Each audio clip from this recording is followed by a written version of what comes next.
Les montagnes rocheuses, près de la petite ville de Silver Creek, étaient en plein cœur d'un hiver impitoyable.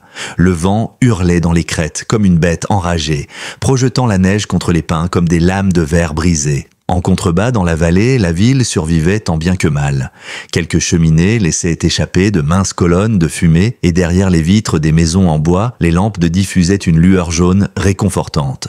Mais là-haut, sur la route escarpée qui serpentait au bord des falaises, il n'y avait que l'obscurité, le grondement de la tempête et le ronronnement monotone d'un 4x4 de patrouille avançant prudemment dans la nuit. Au volant se trouvait l'adjoint du shérif Ethan Walker, 36 ans, un homme aux épaules larges forgées par les longues années sous l'uniforme. Ses yeux, d'un gris usé, portaient la fatigue de quelqu'un qui avait trop vu en trop peu de temps. Ses parents avaient fait partie des premiers habitants de Silver Creek. Son père, un bûcheron, avait travaillé jusqu'à user ses mains. Sa mère, une infirmière, avait soigné une génération entière avant de s'éteindre trop tôt. Désormais, il ne restait à Ethan qu'un nom porté avec discrétion et cet uniforme d'hiver bleu marine, orné d'un col en fourrure et d'un insigne brillant cousu à la poitrine. Ce manteau était tout ce qu'il lui restait en héritage. Laissez un j'aime si cette aventure vous a touché et partagez vos impressions dans les commentaires en nous disant de quelle ville vous nous regardez. On continue la suite. Ce soir-là, la patrouille devait être de routine. Vérifier les lacets de montagne, s'assurer qu'aucune voiture n'avait glissé dans le ravin verglacé, maintenir la route dégagée pour le chasse-neige du matin. Rien qui ne sorte de l'ordinaire. Pourtant, Ethan ressentait un malaise étrange. Un silence trop pesant planait au milieu des hurlements du blizzard. L'air lui semblait chargé d'une tension invisible, comme si la montagne elle-même retenait son souffle. Il alluma les pleins phares, alors que la route s'enfonçait dans un tronçon isolé. Les flocons s'écrasaient sur son pare-brise comme une nuée de lucioles blanches. Et soudain, il crut apercevoir quelque chose bouger dans le tourbillon. Il ralentit, ses pneus crissant contre la glace, puis abaissa la vitre pour mieux écouter. Au début, rien, seulement la fureur du vent qui sifflait entre les arbres. Mais après quelques secondes, un son ténu perça la tempête. Ce n'était pas mécanique, ce n'était pas une branche qui se brisait. C'était un gémissement, un cri étranglé, si faible qu'il semblait étouffé par la neige. Ethan coupa immédiatement le moteur. Le silence se fit brutal, seulement brisé par les bourrasques. Il saisit sa lampe torche, ouvrit la portière et plongea ses bottes dans la poudreuse qui lui arrivait aux chevilles. Guidé par le son, il avança, le cœur battant, et ce qu'il découvrit le paralysa d'effroi. Dans une petite clairière au bord de la route, 4 pieux de fer avaient été enfoncés dans la terre gelée. Chacun était relié par une corde et au centre de ce supplice se trouvait un chien, un berger allemand, grand et robuste par nature, mais désormais méconnaissable tant son corps était brisé. Son pelage sombre était emmêlé de sang et de glace. Ses flancs se soulevaient à peine, haletants et douloureux. Ses yeux vitreux semblaient déjà résignés à la mort, comme si l'animal n'attendait plus rien de ce monde. Ethan resta figé, le souffle bloqué dans sa gorge. « Seigneur !» souffla-t-il, incapable de retenir son choc. Puis, en un mouvement brusque, il se jeta à genoux dans la neige. Ses gants tremblaient tandis qu'il sortait le couteau qu'il gardait toujours à la ceinture. D'un geste précis, il trancha les cordes une à une, dévoilant sous chacune d'elles des plaies profondes creusées dans la chair. Le chien gémit, trop faible pour lutter, mais son regard s'accrocha un instant à celui d'Ethan. Une étincelle fragile, un éclat de confiance renaissant dans ses prunelles. « Ça va aller, mon grand. »« Tu ne mourras pas ici, pas cette nuit. » murmura Ethan d'une voix basse et rassurante, celle qu'il avait déjà utilisée tant de fois pour réconforter les victimes humaines de drame. Lorsque la dernière corde céda, le chien s'effondra sur le côté, incapable de soutenir son poids. Ethan le rattrapa de justesse et l'enveloppa immédiatement dans la couverture de laine qu'il gardait dans son sac de patrouille. Il sentit, sous ses mains, les tremblements violents qui secouaient ses côtes. Trop de sang perdu, trop de blessures. Mais il refusa l'idée de l'abandonner. Le soulevant dans ses bras, il trébucha à travers la neige, chaque pas lourd, chaque souffle arraché. L'animal pesait son poids, mais Ethan le portait comme un frère blessé au combat. Il le déposa délicatement sur la banquette arrière du 4x4, resserra la couverture autour de lui et mit le chauffage à fond. Le moteur grogna et le véhicule reprit sa descente vers la vallée. Ethan jetait sans cesse des coups d'œil dans le rétroviseur, surveillant la poitrine du chien se soulever faiblement. Trop fragile, bien trop fragile.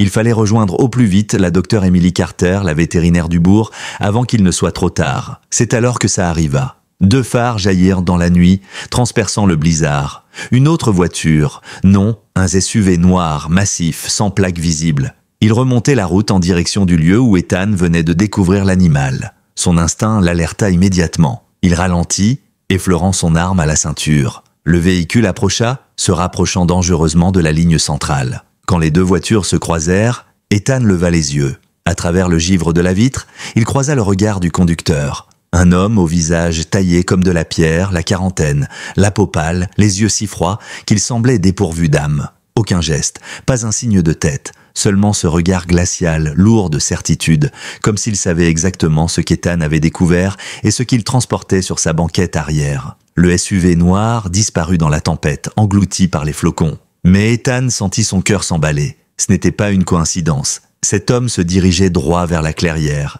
là où le berger allemand avait été condamné à mourir. Et s'il y allait, ce n'était pas par hasard. Ethan resserra les mains sur le volant. Chaque fibre de son corps lui criait de faire demi-tour, de suivre ce véhicule. Mais il n'avait pas le choix. Le chien, ce survivant, avait besoin de soins urgents. Alors, il continua sa route, les mâchoires serrées, conscient d'une chose, ce qu'il venait de vivre n'était que le début. Le regard de cet homme, la noirceur glacée de ses yeux, annonçait que derrière cette nuit se cachait une histoire bien plus vaste et bien plus sombre que tout ce qu'il aurait imaginé. La tempête continuait de griffer le pare-brise lorsque l'adjoint Ethan Walker descendit la route sinueuse menant à Silver Creek. Ses mains restaient crispées sur le volant, son regard glissant sans cesse vers le rétroviseur où le berger allemand reposait, enroulé dans la couverture. Sa poitrine se soulevait difficilement, chaque respiration ressemblant à un combat contre la mort. Ethan sentit la peur lui tordre l'estomac. Il connaissait trop bien ce genre de blessure.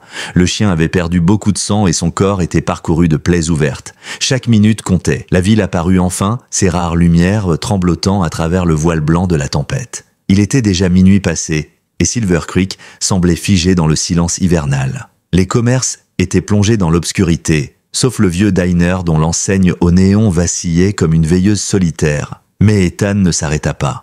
Au bout de la rue principale, une petite bâtisse de briques rouges l'attendait avec son enseigne délavée qui grinçait sous le vent, Silver Creek Veterinary Clinic.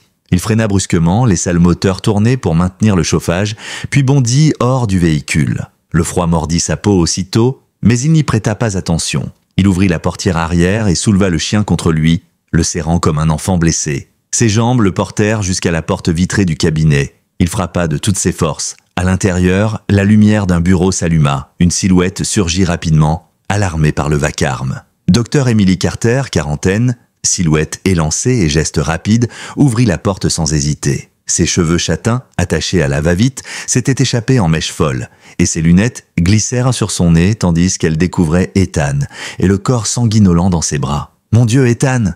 s'exclama-t-elle en écartant la porte. « Amenez-le vite à l'intérieur !» Le cabinet sentait l'antiseptique mêlé au foin sec. Ethan déposa doucement l'animal sur la table métallique d'examen. Emily enfila des gants d'un geste vif, ses yeux passant du sang aux plaies avec une précision clinique. La lumière des néons révéla l'étendue des dégâts. Elle prit une paire de ciseaux et commença à couper les touffes de poils collées par le sang séché. « Mâle, environ 5 ou 6 ans », murmura-t-elle pour elle-même. Contusions multiples sur les côtes, certaines peut-être fracturées, lacérations profondes sur le flanc, déshydratation sévère. Ses sourcils se froncèrent. Ethan, ce n'est pas de la simple maltraitance, on a voulu le briser. Ethan, adossé au mur, serra la mâchoire. Je l'ai trouvé attaché à 4 pieux, en pleine neige.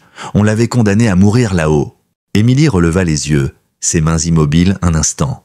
Alors ce n'est pas seulement de la cruauté, c'est une torture organisée. Elle reprit son geste, mais s'arrêta soudain, son scalpel à la main. Sous la peau de la patte arrière, elle avait senti une petite masse dure. Avec délicatesse, elle incisa et sortit un minuscule objet métallique. Une puce fine, pas plus grosse qu'une pièce, gravée de motifs étranges. « Ce n'est pas normal !»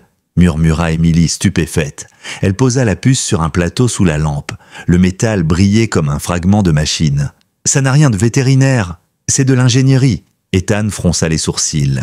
Il sortit aussitôt son téléphone cherchant un contact dans sa liste. Mark Benson, son ami d'enfance, devenu ingénieur en systèmes informatiques à Seattle, spécialisé dans les microtechnologies. Si quelqu'un pouvait comprendre ce qu'était cet objet, c'était lui. Ethan prit une photo et l'envoya avant de composer le numéro. La voix de Mark, encore endormie par le décalage horaire, devint sérieuse dès qu'Ethan expliqua « Envoie-moi ça, je vais l'analyser et surtout, ne le montre à personne d'autre. Si quelqu'un a implanté ça dans un chien, ce n'est pas quelque chose qu'ils veulent te voir révéler. » Pendant qu'il parlait, Émilie continuait à travailler sans relâche. Elle posa une perfusion, nettoya et recousit les plaies, banda les côtes fracturées, puis posa une main douce sur la tête du berger allemand. Après une heure d'effort, elle releva enfin ses lunettes. Il est de mal en point, mais il est solide, plus résistant que la plupart. Ça lui donne une chance. Ethan s'approcha et caressa doucement le museau de l'animal, ses yeux brillants d'une émotion retenue. « Tu entends ça, mon grand? Tu n'as pas fini de te battre? Pas ce soir. » Émilie soupira et s'essuya le front. « Tu comprends ce que ça veut dire? Ce chien n'est pas une victime ordinaire. On l'a utilisé, on l'a torturé pour un but précis.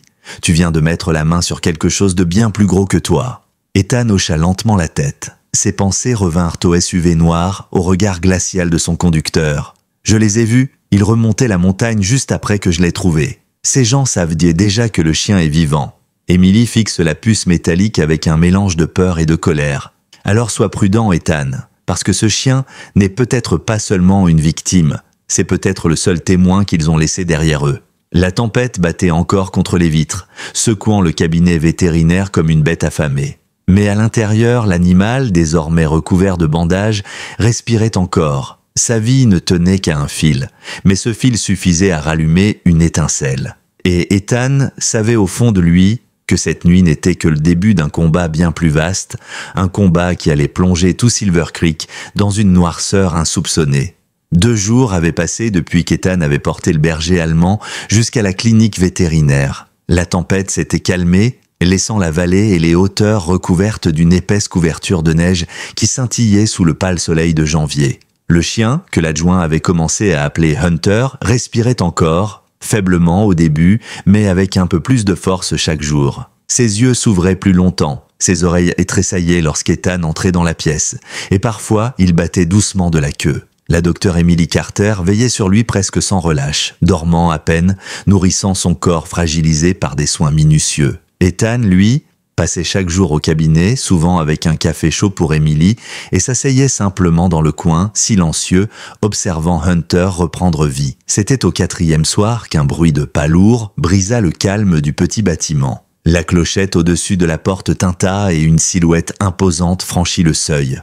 Ethan se redressa aussitôt, son corps en alerte, la main crispée autour de son gobelet de café froid. L'homme qui entra n'était pas n'importe qui, Victor Kane. Quarantaine avancée, costume sombre impeccable recouvert d'un manteau de laine noire, gants en cuir, chaussures cirées. Ses cheveux gris, fer parfaitement coiffés, son visage anguleux sans expression, et dans ses yeux clairs, une froideur calculée. Son allure tranchait avec la simplicité rustique de Silver Creek. Il n'avait rien à faire dans cette petite ville perdue, rien sauf une raison bien précise. « Bonsoir », dit-il d'une voix grave, polie mais glaciale. Son regard balaya la salle s'arrêtant sur la table au fond où Hunter reposait. Ses lèvres s'étirèrent en une esquisse de sourire. « Je crois que vous avez quelque chose qui m'appartient. » Ethan se leva lentement, chaque muscle prêt à exploser. « Ici, ce n'est pas un bureau des objets trouvés, » répondit-il d'un ton sec.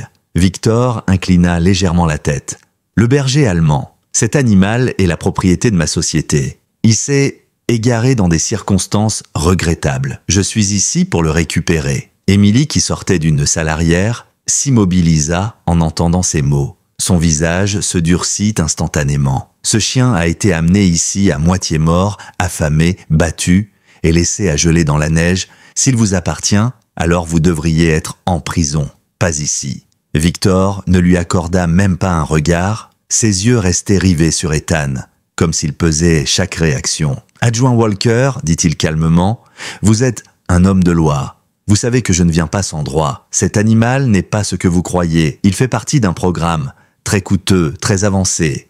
Vous n'avez pas idée de ce dans quoi vous venez de mettre les pieds. » Ethan croisa les bras, les mâchoires serrées. « Tout ce que je sais, c'est que je l'ai trouvé attaché comme un vulgaire détritus, saigné à mort dans la neige. C'est une scène de crime. Et tant que je n'aurai pas découvert qui a fait ça, il restera ici, sous ma protection. » Pour la première fois, une fissure passa dans le masque de Victor. Une ombre de colère glacée, vite refoulée, il fit un pas en avant, son parfum coûteux coupant l'air comme une lame. « Vous êtes encore jeune, mais assez vieux pour savoir reconnaître quand vous vous aventurez sur un terrain qui vous dépasse.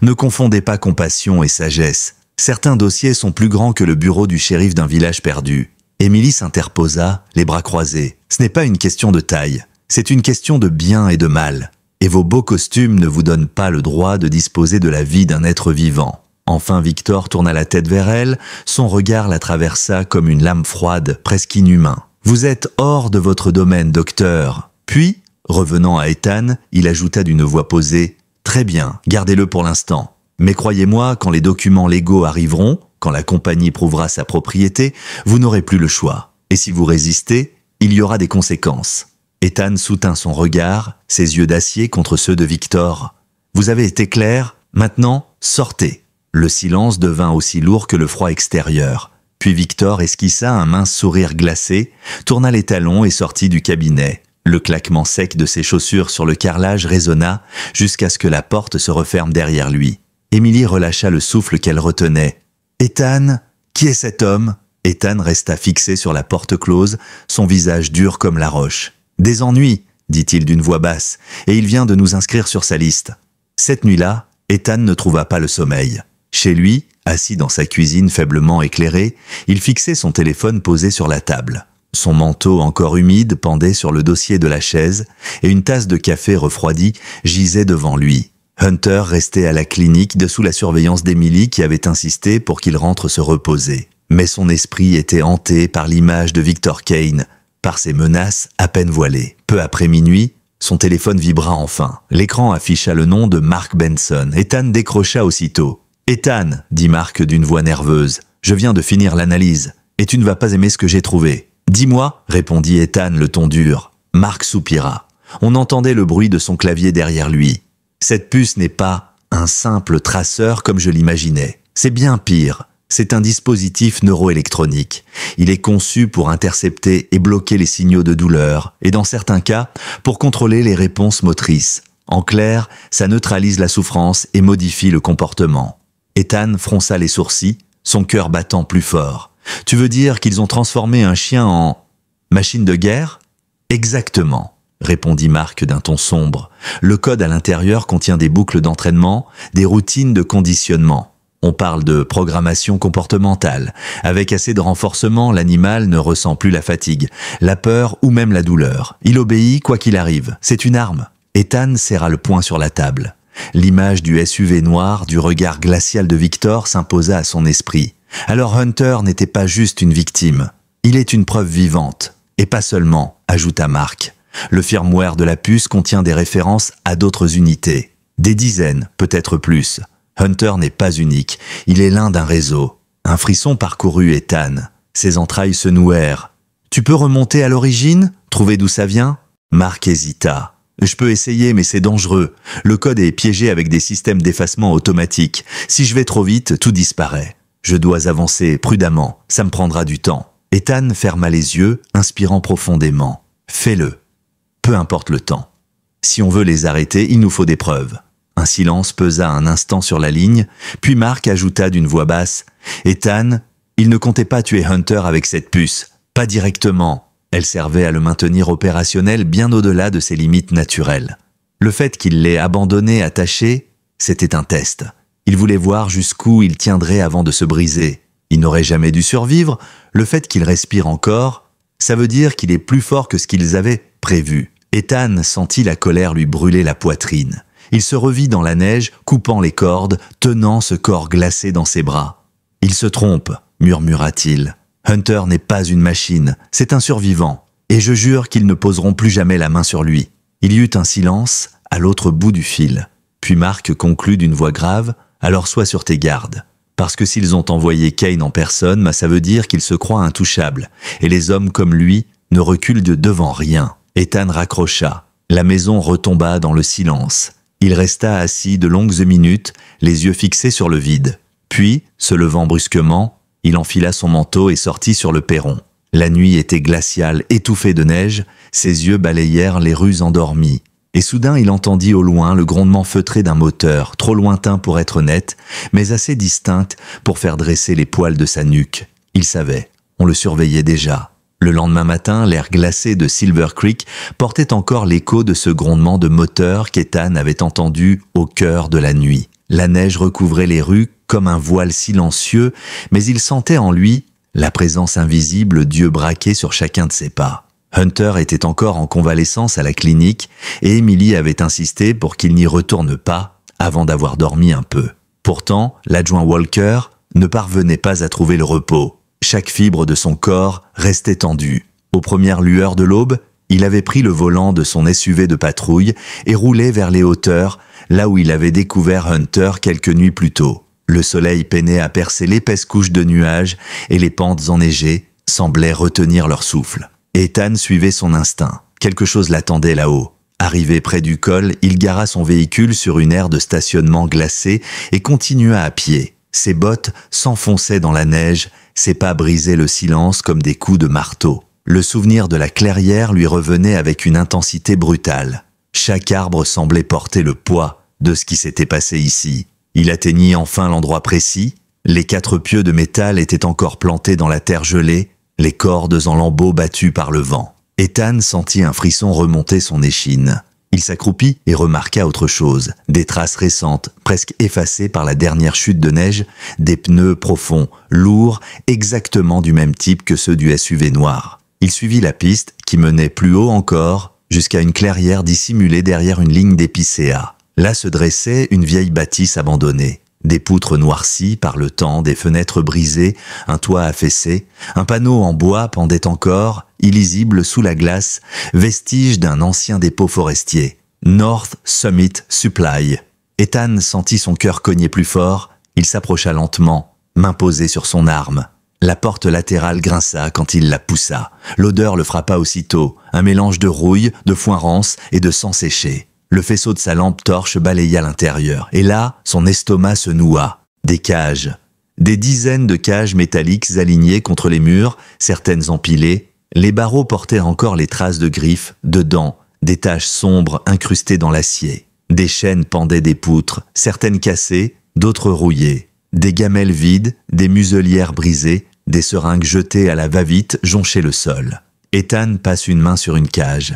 Des touffes de poils s'y accrochaient encore. Son souffle se fit court. Ce n'était pas un endroit abandonné, c'était un camp d'entraînement. Au fond, une table bricolée servait de bureau. Clouée sur un panneau de bois, des cartes couvertes de traits rouges reliaient plusieurs villes de la région. Silver Creek était encerclée d'un cercle épais. À côté, des photos punaisées montraient différents chiens, muselés, enchaînés, certains en plein exercice, d'autres blessés. Ethan s'approcha d'un cliché en particulier et sentit sa gorge se serrer. C'était Hunter, plus jeune mais reconnaissable entre mille. On voyait une main gantée qui tenait sa laisse, mais le visage du dresseur restait hors champ.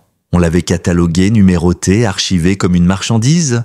Un bruit le fit sursauter. Un craquement à l'étage. Ethan dégaina son arme et monta lentement l'escalier grinçant. Son cœur battait dans ses tempes. En haut, il ne trouva qu'un grenier poussiéreux. Des matelas pourris, des caisses vides. Mais sur une caisse, il repéra une lampe torche moderne, encore chargée. Quelqu'un était passé par ici récemment, peut-être même la veille. Il prit plusieurs photos avec son téléphone, les cages, les cartes, la photo de Hunter, puis il ramassa quelques preuves dans des sacs plastiques de fortune. Un collier taché de sang, une muselière en cuir, une douille de gros calibre. Il savait qu'il devait repartir avant d'être repéré. Ethan regagna son véhicule, le souffle court. Son instinct criait qu'il avait découvert une pièce centrale du puzzle. Hunter n'avait pas été abandonné par hasard. Ce dépôt n'était qu'un maillon d'un réseau bien plus vaste.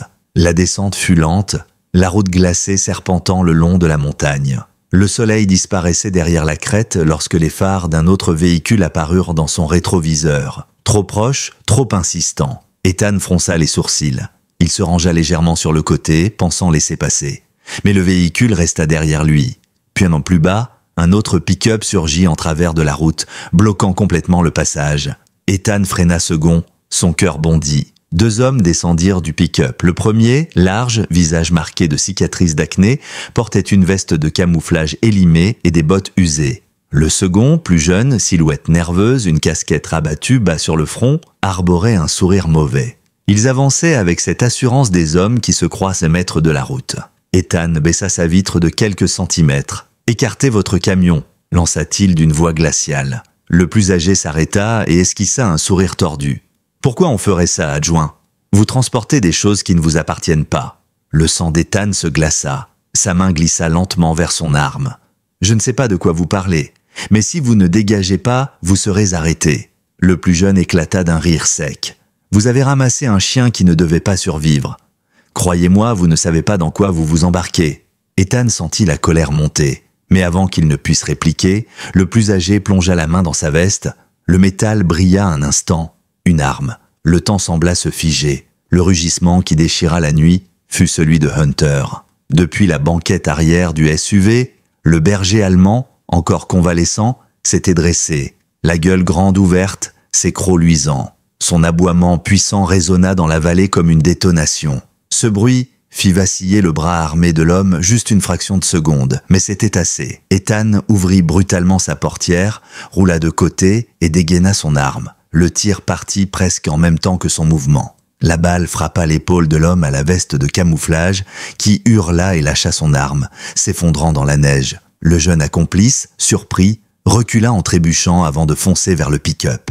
Ses bottes patinaient sur la glace. Le moteur du véhicule derrière Ethan rugit soudain, ses phares inondant la route de lumière. Ethan resta accroupi, arme pointée. Son souffle formait des nuages dans l'air glacé. Hunter, malgré ses blessures, grognait, prêt à bondir s'il le fallait. L'homme blessé cracha dans la neige, ses yeux pleins de haine. « Vous n'avez aucune idée de ce que vous faites, Walker. Ce n'est pas juste une histoire de chien. » Le pick-up redémarra, embarquant l'homme blessé, tandis que le deuxième véhicule fit demi-tour en trombe. Le vacarme des moteurs s'éloigna dans la montagne, laissant derrière lui un silence lourd. Ethan resta un moment immobile, son arme encore levée, son souffle martelant ses poumons.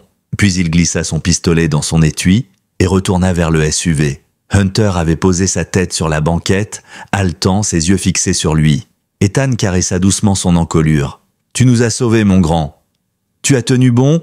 Le chien, épuisé, ferma un instant les yeux. Ethan appela immédiatement la radio pour signaler l'attaque, mais il savait déjà que c'était plus qu'un simple avertissement. On avait voulu le tester. On avait voulu lui montrer qu'il pouvait frapper quand il le voulait.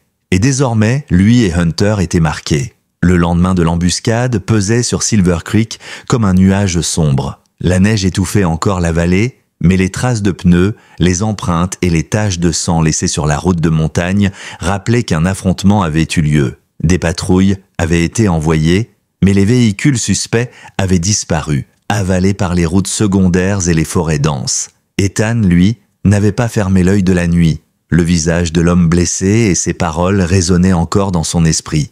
Ce n'est pas juste une histoire de chien. Le matin venu, il prit la décision qu'il repoussait depuis des jours. Il ne pouvait plus se battre seul. S'il voulait aller plus loin, il devait en parler au shérif Daniel Moore, l'homme qui dirigeait le département du comté depuis plus de 20 ans. Le bureau du shérif se trouvait sur Main Street, dans un vieux bâtiment en briques rouges dont les fenêtres givrées renvoyaient à peine la lumière pâle du jour. Ethan poussa la porte. L'odeur familière de café fort et de bois ciré l'accueillit. Derrière son bureau encombré de dossiers, le shérif Moore leva les yeux. C'était un homme dans la soixantaine, trapu, moustache grisonnante, le visage buriné par les années passées à maintenir l'ordre dans un comté où l'hiver et la solitude faisaient parfois plus de victimes que les crimes. « Walker », grogna-t-il en reposant son stylo. « J'entends dire que tu as tiré sur un inconnu dans la montagne.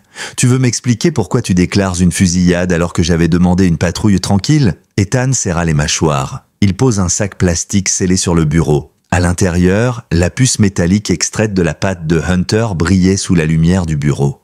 Parce que ce n'était pas un simple inconnu, shérif, et ce n'est pas une fusillade ordinaire. Moore fronça les sourcils, attrapa le sachet et le leva à hauteur de ses yeux. « Qu'est-ce que c'est que ce truc ?» Ethan inspira profondément. « Une puce implantée dans un chien que j'ai retrouvé abandonné pour mort. Ce n'est pas un traceur, c'est de la technologie militaire. Elle est conçue pour bloquer la douleur et manipuler le comportement. J'ai fait analyser ça par Mark Benson, tu te souviens de lui? L'ingénieur de Seattle ?» Moore posa lentement le sachet, ses doigts tapotant le bureau. « Et tu es en train de me dire que quelqu'un ici dans notre comté s'amuse à transformer des chiens en armes de guerre ?» Ethan hocha la tête. « Pas juste ici. J'ai trouvé un dépôt en montagne, des cages, des cartes, des photos. Silver Creek est un point central dans un réseau. Et hier soir, ils ont essayé de m'arrêter. Ils savent que j'ai découvert leur secret. » Le shérif resta silencieux un moment, son regard rivé sur la puce. Puis il soupira, retirant ses lunettes. « Tu as toujours eu le don de foncer tête baissée, Walker. Quand tu étais jeune, tu voulais traverser les murs plutôt que de chercher les portes. Mais là, il secoua la tête. Là, tu es en train de me dire que ce qu'on a devant nous dépasse de loin un simple comté perdu dans les Rocheuses. Je ne le crois pas, répliqua Ethan d'une voix dure. Je le sais, et Hunter est la preuve vivante que ça existe. Moore fixa son adjoint, cherchant à jauger s'il exagérait, mais les yeux d'Ethan ne tremblaient pas. Alors, lentement, le shérif se pencha en arrière dans son fauteuil. Tu comprends ce que ça veut dire si tu as raison ? On ne parle plus d'une enquête locale. On parle de réseaux, de gros sous, de gens prêts à tuer pour protéger leurs secrets. Et si on met le pied là-dedans, on n'en sortira pas indemne. Ethan soutint son regard. Je comprends, shérif. Mais si on ferme les yeux, combien d'animaux vont encore mourir ? Et si ce réseau est prêt à faire ça à des chiens, qu'est-ce qui les empêche de faire pire encore demain ? Le silence s'épaissit dans le bureau. Finalement, Moore soupira, son visage marqué par le poids des décisions. Très bien, tu m'as convaincu. Mais écoute-moi bien, Walker, si on s'engage là-dedans, on ne fait pas les choses à moitié. Tu veux des preuves ? Alors il va falloir bétonner ton dossier. Assez solide pour que, quand on le confie à l'État ou au fédéral, il n'ait aucun doute. Et sois certain d'une chose, une fois qu'on mettra ça sur la table, les gens derrière ce réseau ne reculeront devant rien. Ethan sentit un poids se lever de ses épaules. Pour la première fois depuis qu'il avait trouvé Hunter, il n'était plus seul. Alors allons-y à fond, répondit-il simplement. Le reste de la journée fut consacré à rassembler ce qu'il avait déjà. Ethan montra les photos du dépôt en montagne.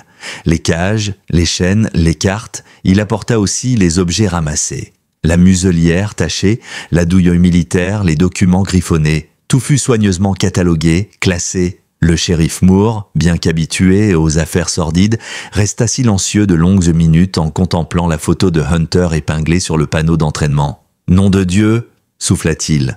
Il l'avait même photographié comme un numéro de série. Ce soir-là, Ethan retourna à la clinique. Hunter, encore couvert de bandages, releva la tête en le voyant entrer. Ses oreilles se dressèrent et sa queue battit doucement contre le sol. Emily, assise près de lui, esquissa un sourire fatigué. Il reprend de la force, plus vite que je ne l'aurais cru. Cet animal est une force de la nature. Ethan s'accroupit, caressant doucement le museau du chien. On va avoir besoin de lui. Emily le regarda, intriguée. Besoin de lui ? Ethan hocha la tête, ses yeux se perdant dans ceux d'Hunter. Ce qu'ils lui ont fait, ce qu'il a enduré, ça aurait brisé n'importe quel autre animal. Mais pas lui. Il a encore l'instinct, la vigilance. Je l'ai vu l'autre soir, c'est son aboiement qui m'a sauvé la vie dans cette embuscade. Emily passe une main sur le flanc du chien, ses yeux brillants d'inquiétude. Alors fais attention, Ethan, parce que si cet animal est la clé de tout ça, ils ne reculeront devant rien pour le reprendre. Cette nuit-là, alors que la neige tombait encore doucement sur Silver Creek, Ethan s'assit à sa table de cuisine. Hunter dormait roulé en boule sur le tapis, sa respiration plus régulière qu'avant. L'adjoint fixait son carnet ouvert devant lui, ses pensées courant à 1000 à l'heure. Ce réseau ne se contentait pas d'expérimenter sur un seul chien. Mark avait parlé de dizaines, peut-être de centaines. Et les cartes qu'il avait vues confirmaient que tout cela dépassait de loin les limites de leur petite ville. Soudain, son téléphone vibra. Mark Benson encore. Ethan décrocha aussitôt. « Ethan » dit son ami d'une voix tendue. « J'ai poussé plus loin dans le code de la puce et j'ai trouvé quelque chose. Ce n'est pas seulement un dispositif de contrôle, c'est une antenne, un nœud dans un réseau. Chaque puce envoie des données en temps réel. Endurance, réactions au stress, temps de récupération. On parle de centaines de chiens suivis en simultané à travers plusieurs États. Colorado, Wyoming, Utah, Nevada, peut-être même plus. C'est une chaîne entière. Une armée d'animaux, Ethan. Ethan sentit le sol se dérober sous lui. Et Hunter faisait partie de ce réseau ? Oui, confirma Mark. Et d'après ce que j'ai lu dans le code, il faisait partie des meilleurs. Un spécimen classé comme haut potentiel. Sauf qu'il a résisté. Il a refusé de se briser complètement. Alors ils l'ont jeté comme un outil cassé. Ethan se passa une main sur le visage, son estomac noué. Et ça veut dire qu'ils ne s'arrêteront pas. Mark hésita, puis ajouta d'une voix plus basse. Ce que ça veut dire surtout, c'est que tu as mis la main sur quelque chose qu'ils ne peuvent pas se permettre de perdre. Hunter est la preuve vivante de leur programme. Et ça, Ethan, ça fait de toi une cible. Ethan leva les yeux vers Hunter qui dormait paisiblement, ignorant encore les ombres qui planaient au-dessus d'eux. « Alors ils vont apprendre une chose, murmura-t-il. Ni lui, ni moi ne céderont. Pas cette fois. » Les jours suivants furent marqués par un étrange silence. Pourtant, Ethan savait qu'il n'était plus seul. Ce n'était pas seulement une intuition, c'était une certitude. À chaque fois qu'il sortait de la clinique ou de son petit chalet en lisière de forêt, il sentait ses regards invisibles. Une voiture qui semblait stationnée trop longtemps au coin de la rue, un inconnu qui feignait de vérifier son téléphone alors qu'il suivait ses mouvements, des phares qui disparaissaient brusquement quand il tournait sur une route secondaire. Même Hunter le ressentait. Le berger allemand se mettait à grogner bas, oreilles tendues, muscles contractés, chaque fois que l'air devenait trop lourd autour d'eux. Ethan n'avait aucun doute.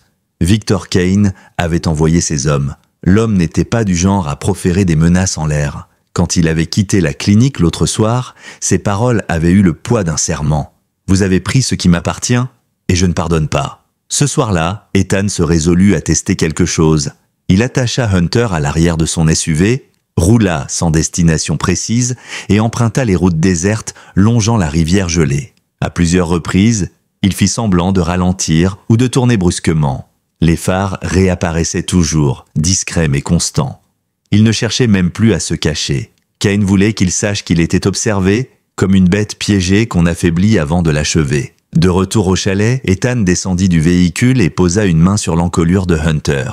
Le chien fixait la lisière sombre des sapins, ses yeux ambrés brûlant d'alerte. « Tu as raison, mon grand », murmura Ethan. « Ils sont là.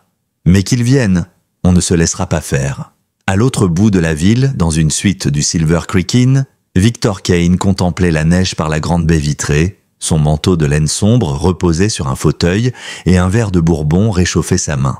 À ses côtés, silencieux comme une ombre, se tenait Calder Briggs.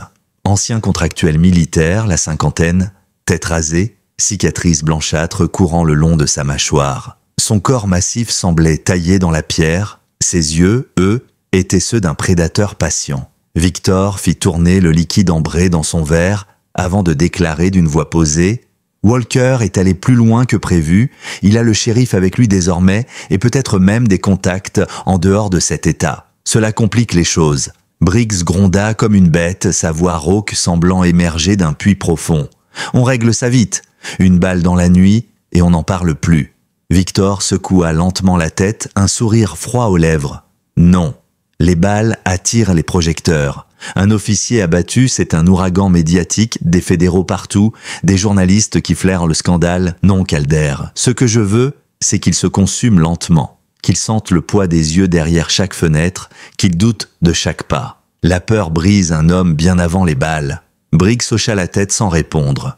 Il n'avait pas besoin de comprendre la stratégie pour exécuter les ordres, mais ses mains massives serraient déjà les sangles de son couteau. Cette même nuit, alors qu'Ethan consultait ses notes dans sa cuisine, la lampe jetant une lueur chaude sur ses papiers, son téléphone vibra. Mark Benson. La voix de son ami, d'habitude calme, était tendue. « Ethan, j'ai trouvé un truc encore plus inquiétant. J'ai réussi à pénétrer dans une partie cachée du code. Ce que j'ai découvert dépasse tout ce qu'on imaginait. » Ethan fronça les sourcils, baissant instinctivement le ton. « Dis-moi, ces puces, ce ne sont pas seulement des dispositifs de contrôle. Elles communiquent entre elles. C'est un réseau maillé. Chaque chien devient un point d'une toile qui enregistre, transmet et reçoit des ordres. J'ai identifié des signaux cryptés qui coordonnent des groupes entiers. Imagine une meute de chiens dressés non seulement par la douleur, mais reliés par une technologie invisible, capable d'agir comme une seule unité. » Le silence s'épaissit dans la pièce, seulement brisé par le souffle régulier de Hunter allongé près du poêle. Ethan sentit la sueur couler dans son dos malgré le froid. « Une armée », souffla-t-il. « Exactement », confirma Mark. Et d'après les données, ce programme n'en est pas à ses débuts. Il fonctionne déjà depuis plusieurs années. On parle de centaines d'animaux répartis dans au moins 5 États. Et Silver Creek n'est qu'un des points du réseau. Ethan serre les poings. Alors Hunter n'est pas un accident. C'était un test, une pièce de leur jeu. Mark hésita, puis ajouta « Plus encore ». D'après les balises numériques, Hunter faisait partie des spécimens classés élite, ce qui veut dire qu'ils investissaient beaucoup sur lui. S'il a survécu malgré la torture, c'est parce qu'il est plus résistant que ce qu'ils avaient anticipé. Et ça, Ethan, ça fait de lui une menace pour eux. Ethan leva les yeux vers le chien, qui ouvrit un instant ses paupières lourdes pour croiser son regard. Dans ce silence, une promesse sembla se nouer entre eux. « Alors on se battra ensemble », murmura-t-il. Le lendemain matin, Ethan se rendit au bureau du shérif Moore. Ce dernier avait déjà convoqué une réunion confidentielle.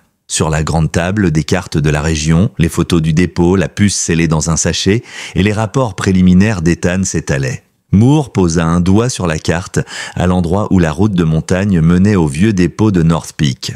Si on veut du concret, il faut retourner là-bas. Trouver quelque chose qu'on pourra transmettre plus haut. Ethan hocha la tête, bien que son esprit reste troublé par la présence invisible de Kane et de ses hommes. Il savait qu'un pas de travers pouvait être fatal. Mais il savait aussi que chaque seconde passée à attendre donnait l'avantage à l'ennemi. Ce soir-là, alors que le crépuscule avalait la ville, Ethan et Hunter montèrent à nouveau vers la montagne. Le silence des bois était oppressant. La neige amortissait chaque pas, comme si même la nature retenait son souffle. Le dépôt réapparut, sombre et abandonné. Mais quelque chose avait changé. Une odeur plus forte, métallique, mélangée à celle du foin pourri.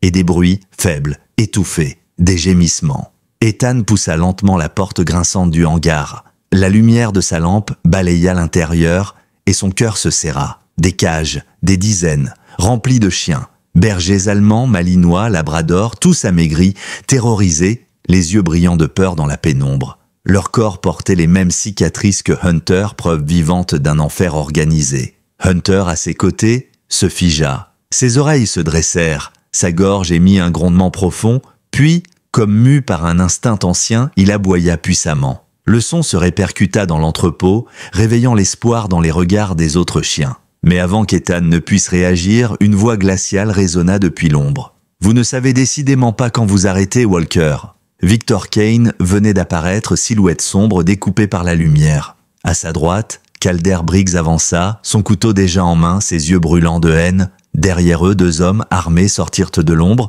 pistolet levé. La respiration d'Ethan s'accéléra. Il leva son arme, ses yeux cherchant une issue. Mais Victor affichait un calme implacable. « Je vous avais prévenu. Vous croyez pouvoir sauver ces chiens? Vous n'êtes qu'un homme et un chien brisé. » Hunter grogna, ses muscles tendus comme des arcs. Ethan, d'une voix dure, lança « Alors vous ne me connaissez pas encore ?» L'air était saturé de tension dans le vieil entrepôt de North Peak.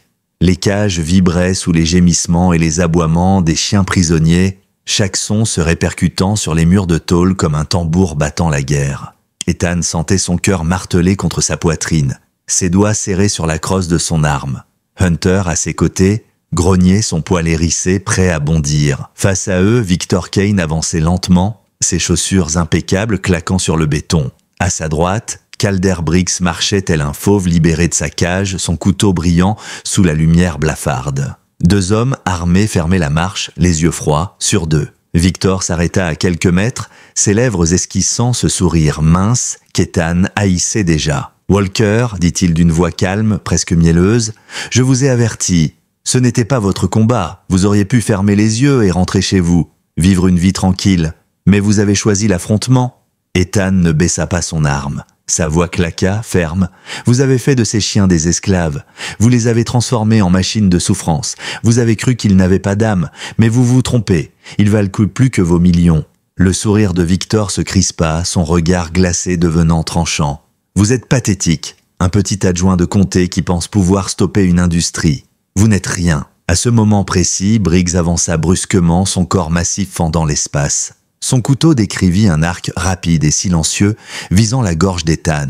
Mais Hunter bondit comme une flèche, toute sa rage concentrée en un seul mouvement. Ses crocs se plantèrent dans le poignet armé de Briggs. Le colosse hurla, lâchant le couteau qui tinta sur le sol. Le choc fit reculer le mercenaire de 2 pas, ses yeux s'emplissant d'une fureur animale. Profitant de la diversion, Ethan tira. La première balle frappa un des hommes armés à l'épaule, l'envoyant s'écraser contre une pile de caisses. L'autre riposta aussitôt, les tirs claquant et résonnant dans l'entrepôt, brisant des vitres, déchirant le silence glacé. Les chiens enfermés hurlèrent, secouant leur cage, le vacarme montant comme une marée. Ethan roula derrière une pile de palettes, tirant à nouveau. La balle ricocha contre un montant métallique, manquant de peu le deuxième homme qui se mit à couvert derrière un conteneur. Briggs, furieux, tenta d'arracher Hunter de son bras en le frappant de son poing libre.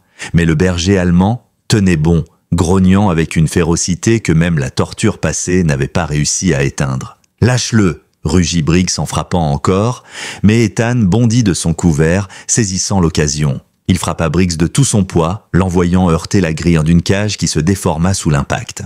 Le colosse tomba à genoux, haletant, son poignet en sang. Victor Kane, resté immobile jusque-là, perdit son masque de calme. Ses yeux lançaient des éclairs, mais il ne bougea pas. Il observait, comme un joueur d'échecs qui refuse d'intervenir directement, préférant sacrifier des pièces pour comprendre son adversaire. Le deuxième homme armé reprit l'assaut, tirant en rafale. Une balle frôla l'épaule d'Ethan, lui arrachant un cri de douleur, mais il tint bon, répondant par 2 tirs précis. Le premier brisa la lampe suspendue, plongeant une partie du hangar dans l'ombre.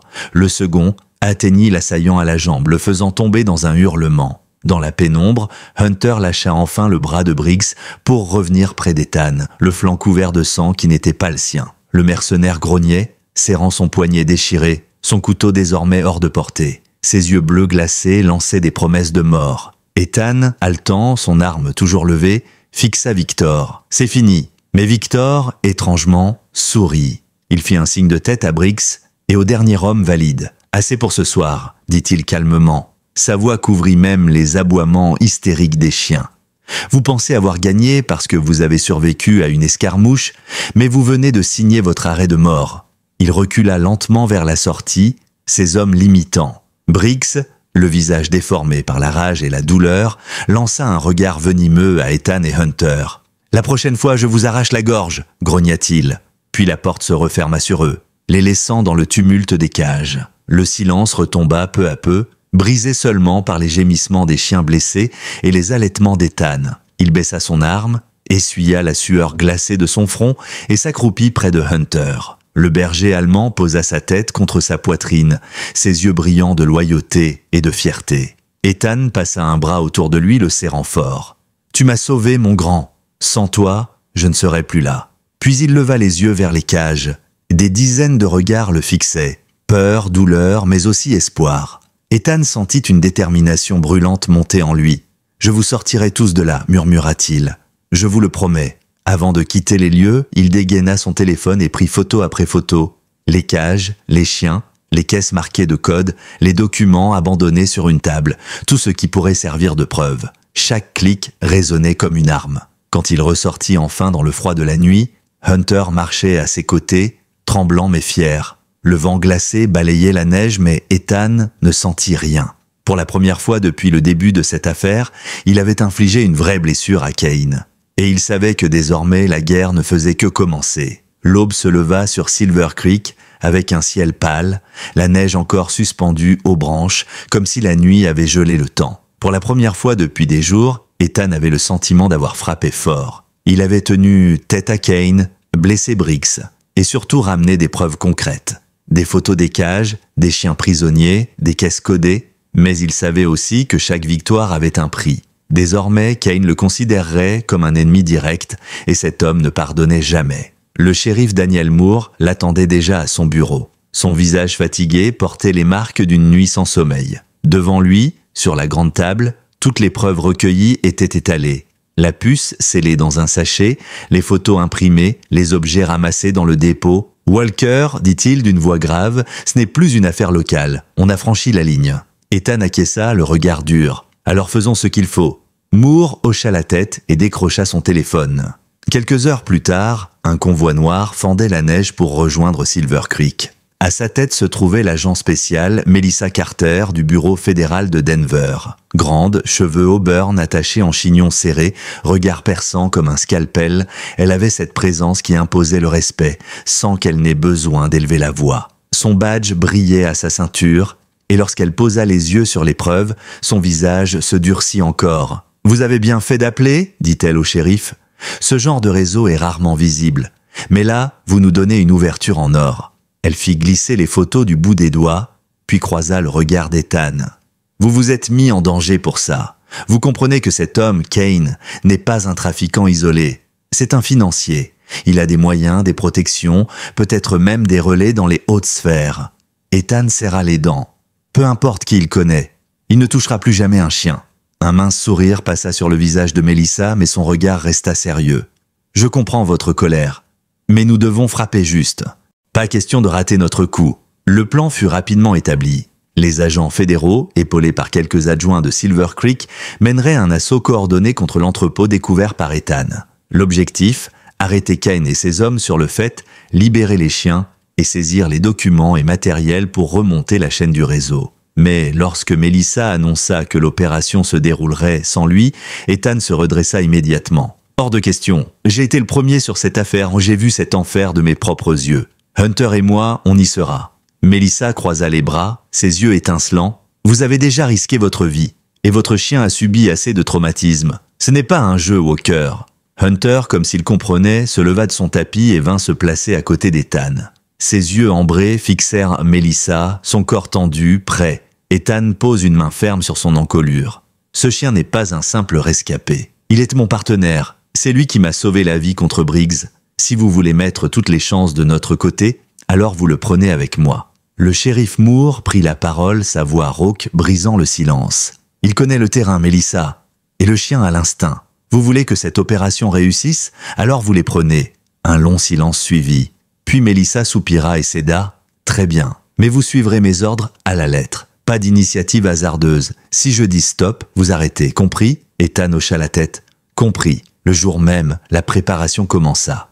Une quinzaine d'agents du FBI débarquèrent avec du matériel tactique, des gilets pare-balles, des fusils d'assaut, des radios cryptées. L'air de Silver Creek vibrait d'une énergie nouvelle, une tension électrique. Dans la cour de la petite caserne, Ethan enfila son gilet, vérifia son arme et regarda Hunter.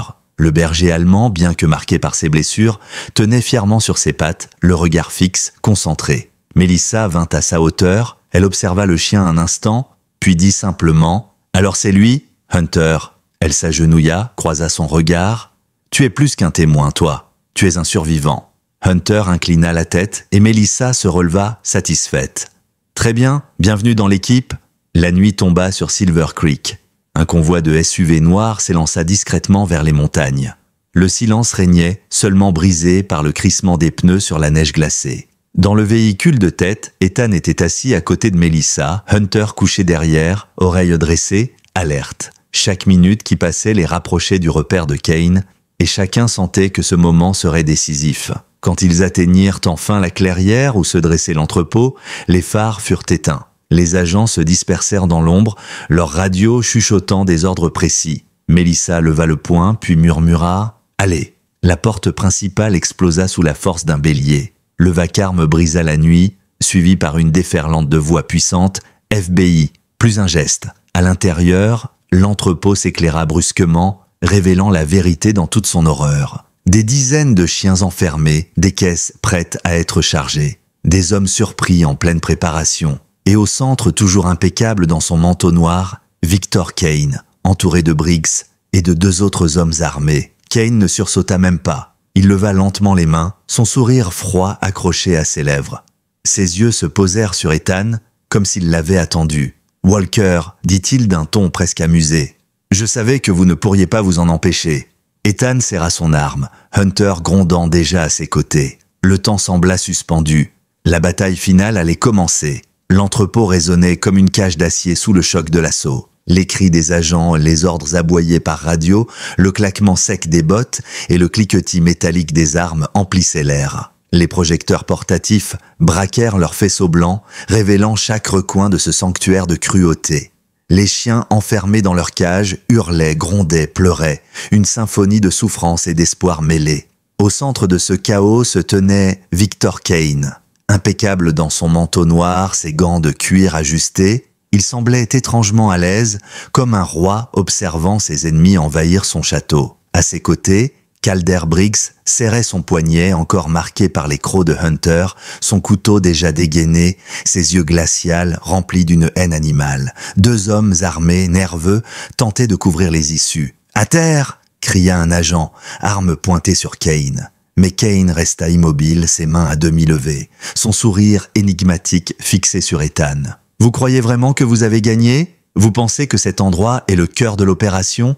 Sa voix portait au-dessus du vacarme. « Ce n'est rien, un avant-poste, un pion sur l'échiquier. » Melissa Carter surgit derrière les agents, son pistolet braqué droit sur Kane. « Les mains bien haut !» hurla-t-elle. Cette fois, Kane obéit, mais son regard restait brûlant de mépris. « Vous êtes en retard, agent Carter. » Bien en retard, un grondement sourd résonna. Hunter s'avança, oreilles dressées, poils hérissés, ses yeux fixaient Briggs, comme s'il n'avait jamais oublié la morsure du passé. Briggs sourit avec férocité en brandissant son couteau. Alors, le cabot veut encore sa part? Viens, je vais finir ce que j'ai commencé. Tout explosa en une seconde. Un des hommes armés ouvrit le feu, forçant les agents à se jeter derrière des caisses. Les balles ricochèrent, brisant des ampoules et faisant voler des éclats de verre. Mélissa riposta aussitôt, 2 tirs précis qui forcèrent le tireur à reculer. Le second bandit tenta de courir vers une sortie, mais fut plaqué au sol par un agent du FBI. Briggs lui fonça droit sur Ethan, son couteau luisant comme une lame de glace. Ethan tira, mais Briggs était rapide malgré sa carrure. Le coup manqua de peu sa cible, ricochant sur un pilier métallique. Le colosse surgit à portée, son bras décrivant un arc mortel. Hunter bondit. Sa masse percuta Briggs de plein fouet, le plaquant contre une cage. Le choc fit trembler l'acier, les chiens à l'intérieur aboyant de toute leur force. Briggs hurla, son couteau tombant à terre, mais sa force brute se libéra. Il saisit Hunter à la gorge, tentant de l'étrangler. « Non !» cria Ethan en se jetant en avant. Il heurta Briggs de l'épaule, brisant sa prise. Le combat devint un corps à corps brutal, coups de poing, coups de genoux, le souffle chaud et la sueur mêlée à la poussière métallique. Briggs était une montagne, mais la rage d'Ethan et l'instinct de féroce de Hunter transformaient le duel. Un coup de couteau jaillit du sol, Briggs l'avait rattrapé dans la mêlée. Il leva la lame, prêt à frapper Ethan au thorax, mais Hunter, dans un dernier élan, planta ses crocs dans son avant-bras. Le cri de Briggs se perdit dans le tumulte. La lame tombe à nouveau. Cette fois, Ethan ne rata pas. Il projeta Briggs contre le sol et pointa son arme à bout portant. « Bouge encore et je t'achève !» Le colosse, haletant, le visage couvert de sueur et de rage, resta immobile, sa force enfin brisée par l'union de l'homme et du chien. Pendant ce temps, Mélissa et ses agents avaient neutralisé les derniers hommes armés. Kane, encerclé, demeurait étrangement calme. Ses mains restaient levées, mais ses yeux brûlaient d'un feu de défi. « Vous croyez m'avoir arrêté ?» dit-il d'une voix basse, glaciale. « Ce que vous avez vu ici n'est qu'une fraction. Des dizaines d'autres entrepôts existent. D'autres équipes travaillent en ce moment même. Vous ne pouvez pas arrêter ce qui a déjà commencé. » Mélissa s'approcha, ses yeux brillants de détermination. « Vous êtes fini, Kane, et grâce à ce chien que vous avez brisé, nous avons les preuves qu'il nous fallait. » Kane eut un sourire mince, presque amusé. Ce chien, son regard se posa sur Hunter, dont les babines étaient encore retroussées de rage. Vous pensez qu'il était votre allié? Il est le produit de notre science. Il n'existe que parce que nous l'avons forgé. Ethan serra les poings, la colère jaillissant comme une flamme. Non, vous n'avez rien forgé. Vous avez essayé de détruire ce qu'il était, mais il a résisté. Et c'est pour ça qu'il est debout aujourd'hui. Pas grâce à vous, mais malgré vous. Mélissa fit signe à 2 agents. Kane fut menotté, ses poignets claquant dans l'acier. Pour la première fois, son masque se fissura. Son regard froid se voila d'une lueur de rage impuissante. « Emmenez-le !» ordonna Mélissa. La scène se calma peu à peu. Les armes furent abaissées, les radios crépitèrent d'annonces de sécurisation. Et bientôt les cages s'ouvrirent une à une. Les chiens, d'abord hésitants, sortirent de leur prison. Certains tremblaient, d'autres boitaient, quelques-uns aboyaient encore avec méfiance. Mais quand Hunter aboya une fois, un son clair, puissant, plein d'autorité et de fierté, la meute sembla comprendre. Des dizaines de museaux se tournèrent vers lui, comme si, en cet instant, il devenait le guide qui leur montrait la liberté. Ethan sentit sa gorge se serrer. Ses yeux suivirent les chiens courant sur le béton, certains vers les agents, d'autres vers les sorties, goûtant pour la première fois depuis longtemps à l'air glacé mais libre de la montagne. Il posa une main sur l'encolure de Hunter. « Tu as changé le cours de tout ça, mon grand. Sans toi, on n'aurait jamais pu les sauver. » Hunter le fixa, sa queue battant lentement, son souffle formant des nuages dans l'air froid. À l'extérieur, les gyrophares rouges et bleus clignotaient dans la nuit. Kane et ses hommes furent emmenés entourés d'agents fédéraux. Mais pour Ethan, la véritable victoire n'était pas dans les menottes ou dans les véhicules blindés. Elle était là, dans les pattes de ces animaux qui foulaient la neige pour la première fois libre, leurs aboiements résonnant comme un hymne de justice. Ce soir-là, Silver Creek avait arraché un morceau de son âme à l'ombre. Mais Ethan savait que ce combat n'était que le début. Le matin se leva sur Silver Creek comme une promesse de renouveau. La neige fraîche couvrait les toits, les routes, les arbres, chaque flocon scintillant sous les premiers rayons du soleil. La tempête des derniers jours semblait enfin s'être apaisée, et avec elle, une part de l'ombre qui avait plané sur la petite ville. À la clinique vétérinaire, les aboiements résonnaient comme une musique nouvelle. Docteur Elisa Moore, épuisée mais souriante, passait d'un box à l'autre, vérifiant les pansements, distribuant de l'eau et caressant les chiens rescapés. Certains tremblaient encore de peur, d'autres cherchaient des gestes d'affection comme s'ils redécouvraient le monde. Les volontaires de la ville s'étaient relayés toute la nuit pour accueillir les animaux, leur offrir des couvertures, des repas et un peu de chaleur humaine. Ethan Matthews franchit la porte, Hunter marchant à ses côtés. Le berger allemand portait encore quelques bandages, mais son allure avait changé. Ce n'était plus le chien brisé qu'il avait trouvé cloué dans la neige. Ses yeux, encore fatigués, brillaient à présent d'une fierté retrouvée. Et sa démarche, même raide, respirait la détermination. Les enfants des familles venus aider se précipitèrent vers les cages, et les chiens, pour la première fois depuis des mois, reçurent des caresses sincères. L'un d'eux, un jeune malinois au pelage fauve, posa timidement sa patte contre la vitre de son box.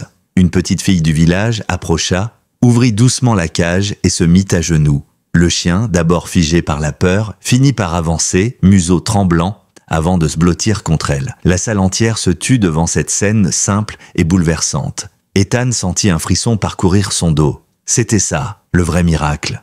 Voir la vie renaître là où on avait voulu semer la douleur. Dr Moore rejoignit Ethan, ses mains couvertes de désinfectant. « Tu sais que beaucoup d'entre eux trouveront des foyers dans les prochains jours ?» dit-elle doucement. « Des familles de Silver Creek, de tout l'État, certains ont même appelé depuis d'autres régions. » Ethan hocha la tête, son regard posé sur Hunter. « Et lui ?» demanda-t-il. Elisa esquissa un sourire. « Lui, je crois qu'il a déjà trouvé son foyer. » Hunter leva les yeux vers Ethan comme s'il avait compris chaque mot. Leurs regards se croisèrent, et tout fut dit sans un son. Ils étaient liés désormais par quelque chose que ni la douleur, ni la peur, ni la cruauté du monde ne pourraient jamais briser. Plus tard dans la journée, la ville entière se rassembla sur la place principale.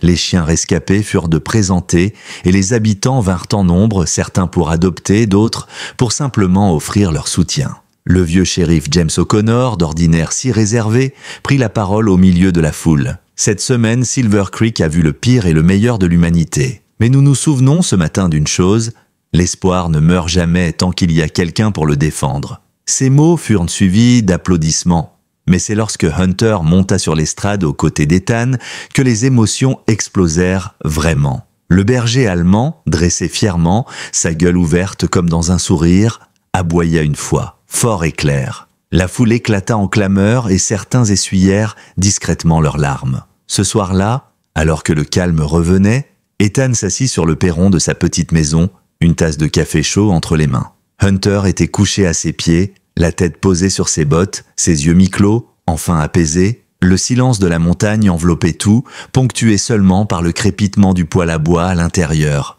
Ethan leva les yeux vers le ciel clair, où des étoiles perçaient à travers le voile de la nuit. Il se rappela la première fois qu'il avait trouvé Hunter sanglé à ses piquets glacés, condamné à mourir seul dans la neige. Il pensa à ce regard qui avait vacillé entre la vie et l'abandon, et à l'étincelle qui avait refusé de s'éteindre. « Tu sais quoi, mon vieux ?» murmura-t-il en caressant doucement la nuque du chien. « C'est toi qui m'as sauvé autant que je t'ai sauvé. » Hunter leva un instant la tête et poussa un léger gémissement, comme pour acquiescer. Puis il posa de nouveau sa tête, confiant, sur la botte d'Ethan. Dans la nuit de Silver Creek, un homme et un chien avaient survécu à l'ombre et trouvé ensemble la lumière. Leur combat avait révélé l'horreur, mais aussi rallumé la flamme d'une communauté unie par la compassion. Et au-delà des rapports, des enquêtes, des menottes et des tribunaux, il restait cette vérité simple. Parfois, les miracles viennent sous la forme d'un compagnon à quatre pattes qui refuse de céder. Alors, si vous traversez une période où tout semble froid, où les chaînes paraissent trop lourdes, souvenez-vous de cette histoire. Même au cœur de la tempête, il y a toujours une main qui se tend, toujours une lueur de foi, toujours un miracle inattendu. Si ce récit vous a touché, partagez-le avec quelqu'un qui a besoin d'espérer aujourd'hui. Laissez un commentaire pour nous dire ce qui vous a marqué le plus. Et si vous croyez encore que Dieu envoie ses miracles à travers la fidélité d'un chien, écrivez un seul mot dans les commentaires. Amen. Que la paix et la lumière vous accompagnent où que vous soyez.